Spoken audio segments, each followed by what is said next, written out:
നമ്മൾ റോഡുകളിലൂടെയൊക്കെ പോകുന്ന സമയത്ത് ചില സമയത്ത് കൺസ്ട്രക്ഷൻ വർക്ക് നടക്കുന്ന സ്ഥലങ്ങളിൽ ഇങ്ങനെ കാണാം. ഓരോരുത്തർ ഇതിലൂടെ ഒരു മെഷീനിലൂടെ ഇങ്ങനെ നോക്കുന്നു, അങ്ങേ അറ്റത്ത് ഒരാൾ നിൽക്കുന്നു, ഇവിടെ ഒരാൾ നിൽക്കുന്നു. ശരിക്കും ഞാനൊക്കെ പലപ്പോഴും ചിന്തിച്ചു ഇതൊക്കെ എന്താ സംഭവം.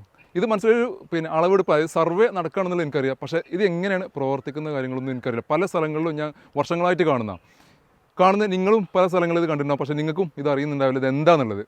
ഇപ്പോൾ എൻ്റെ അടുത്ത് ഒരു ടീം വന്നിട്ടുണ്ടായിരുന്നു. അതായത് ഇവരുടെ പേര് സാറ്റലൈറ്റ് സർവേ സൊല്യൂഷൻ എന്നാണ്. അതായത് സർവേ നടത്തണം നമ്മുടെ വീടിൻ്റെ വർക്കോടനുബന്ധിച്ച് അതിൻ്റെ പില്ലറുകളൊക്കെ മാർക്ക് ചെയ്യാൻ വേണ്ടിയിട്ട് അതൊന്ന് സർവേ കാര്യങ്ങളെല്ലാം ചെയ്യാൻ വേണ്ടിയിട്ടാണ് ടീം നമ്മുടെ അടുത്ത് എത്തിയിട്ടുള്ളത്.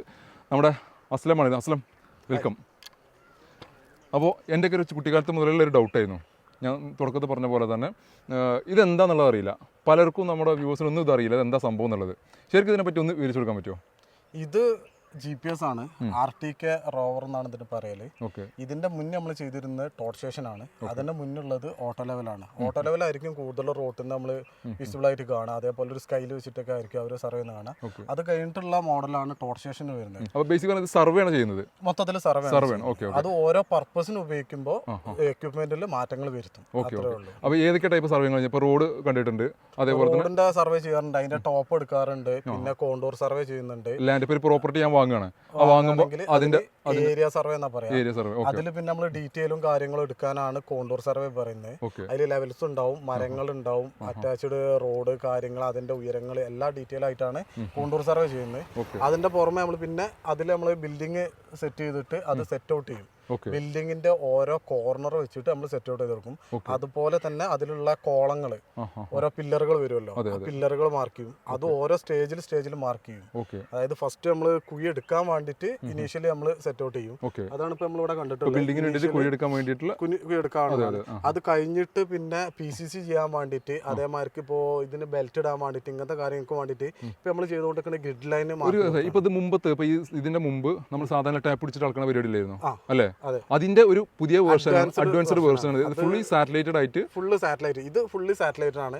മറ്റേത് നമ്മൾ ലോക്കൽ ഏരിയ വെച്ചിട്ട് സൈറ്റ് ചെയ്യുന്നത്. അപ്പൊ ഇത് അത്യാവശ്യം ലെങ്ത് കിട്ടുമല്ലോ അല്ലേ? ഇത് അത്യാവശ്യം എന്ന് പറഞ്ഞാൽ ഇത് റേഡിയോ മോഡ് എന്ന് പറഞ്ഞാൽ, അതായത് റേഞ്ച് ഇല്ലാത്ത ഏരിയയിൽ പോയി കഴിഞ്ഞാൽ 10 to 15 കിലോമീറ്റർ നമുക്ക് റേഡിയസിൽ ഇതൊരു സ്ഥലത്ത് ഫിക്സ് ചെയ്ത് കഴിഞ്ഞാൽ സർവ് ചെയ്യാൻ പറ്റും.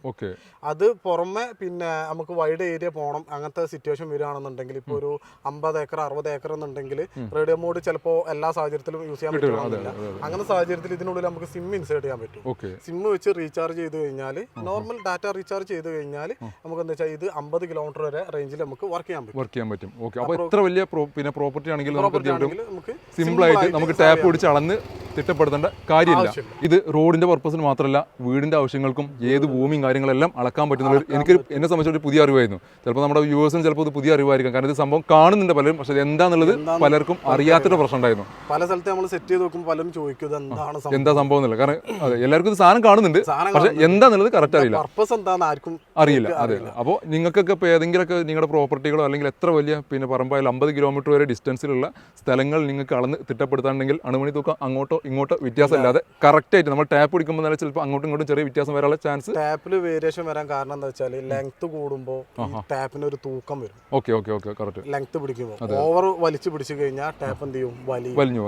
ഇങ്ങനത്തെ ഇഷ്യൂ ഇല്ലാതിരിക്കാൻ വേണ്ടിയിട്ടാണ് പിന്നെ അതേപോലെ തന്നെ സ്ലോപ്പ് ഏരിയ ആകുമ്പോൾ എന്താ വെച്ചാൽ ടാപ്പ് പിടിച്ച് അളന്ന് കയറാന്ന് പറഞ്ഞാൽ ഭയങ്കര ടാസ്ക് ആണ്.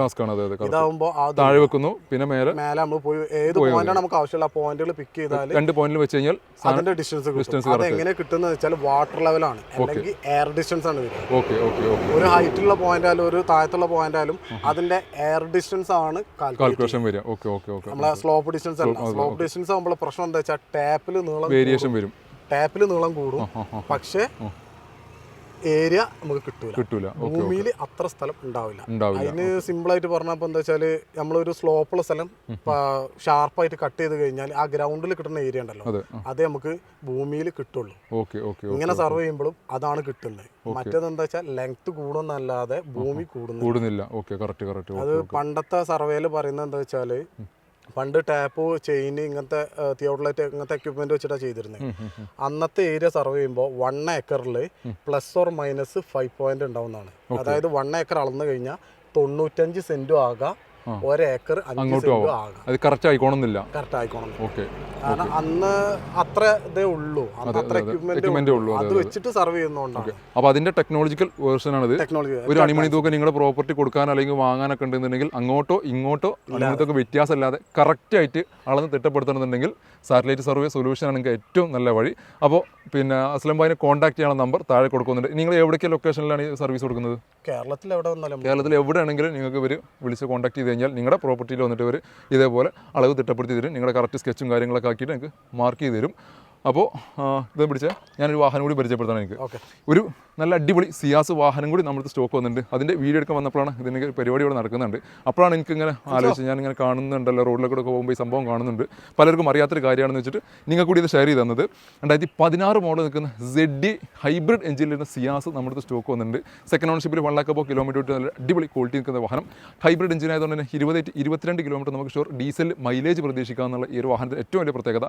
ഫുള്ളി ഹൈബ്രിഡ് അല്ല, സെമി ഹൈബ്രിഡ് എഞ്ചിനാണ് വരുന്നത്. ZD ആയതുകൊണ്ട് തന്നെ alloys, push button start, auto climate AC, company inbuilt stereo തുടങ്ങിയിട്ടുള്ള എല്ലാ ഫീച്ചേഴ്സ് കാര്യങ്ങൾ എല്ലാം നിൽക്കുന്ന ഒരു അടിപൊളി കണ്ടീഷനിൽ നിൽക്കുന്ന ഒരു വാഹനം സ്വന്തമാക്കാം. 0 ഡൗൺ പേയ്മെൻറ്റിൽ. അതിൻ്റെ വില വരുന്നത് 5,85,000 രൂപയാണ്. 5,85 നമുക്ക് ലോൺ സൗകര്യം അവൈലബിൾ ഉള്ള ഒരു വാഹനം കൂടിയാണിത്.